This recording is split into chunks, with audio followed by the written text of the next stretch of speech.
లోని. So Telangana state లో మాత్రం ఇది ఒక డెవలప్మెంట్ ఏరియా. ఇప్పుడు హైదరాబాద్ ఇంత పెద్ద సిటీ, పూరా తెలంగాణలో హైదరాబాద్ ఇంత పెద్ద సిటీ, ఇంకా జాగా ఎక్కడ దొరకలేదా? ఇంత మంచి నేచర్ ని కూలగొట్టారు. మీరు ఇంతగానో ఆ ల్యాండ్ గురించి మాట్లాడుతూ ఉన్నారు, 400 ఎకరాలు మా యూనివర్సిటీ అని మాట్లాడుతున్నారు. కానీ అసలు ఆ ల్యాండ్ కు ఈ యూనివర్సిటీకి ఎలాంటి సంబంధం లేదు. యూనివర్సిటీకి సంబంధం లేనప్పుడు బుల్డోజర్లు మా యూనివర్సిటీలో ఎందుకున్నాయి? యూనివర్సిటీకి సంబంధం లేదు. 400 ఎకరాల్లో ఉన్నాయి. మా యూనివర్సిటీ అండి, మేమున్నది అది, మా క్యాంపస్ లోపల ఉన్నది, మా కంపౌండ్ లోపల ఉన్నది అది.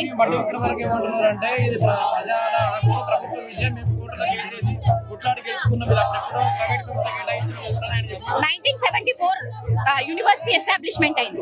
అప్పుడు మాకు ఇచ్చింది యూనివర్సిటీ ల్యాండ్ కేవలం అకాడమిక్ పర్పస్ కి మాత్రమే యూజ్ చేయాలని చెప్పి.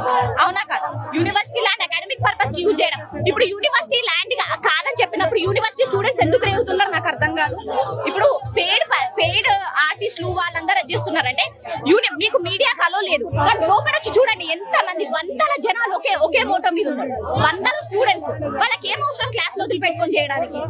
అంటే ఇప్పుడు ఈ గేట్ల మధ్యలో ప్రొటెస్ట్ చేయడం అంటే ఈ మాత్రం స్వేచ్ఛ, ప్రొటెస్ట్ చేసుకునే స్వేచ్ఛ లేదు తెలంగాణలో. ఏం చెప్తారు సీఎం గారికి పర్సనల్ గా నేను ఓటేసానండి.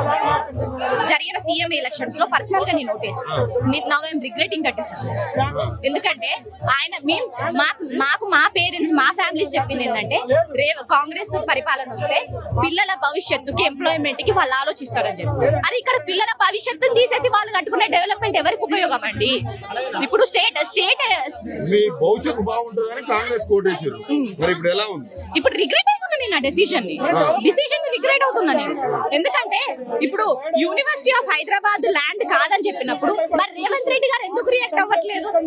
ఇప్పుడు రియాక్ట్ అవ్వచ్చు కదా, యూనివర్సిటీ పక్క ప్రూఫ్స్ తో ఉండొచ్చు కదా. మీరు కూడా మొత్తం ఏదో కొన్ని ప్రతిపక్ష నాయకులు అట్లా కూడా వార్తలు వినపడుతుంది.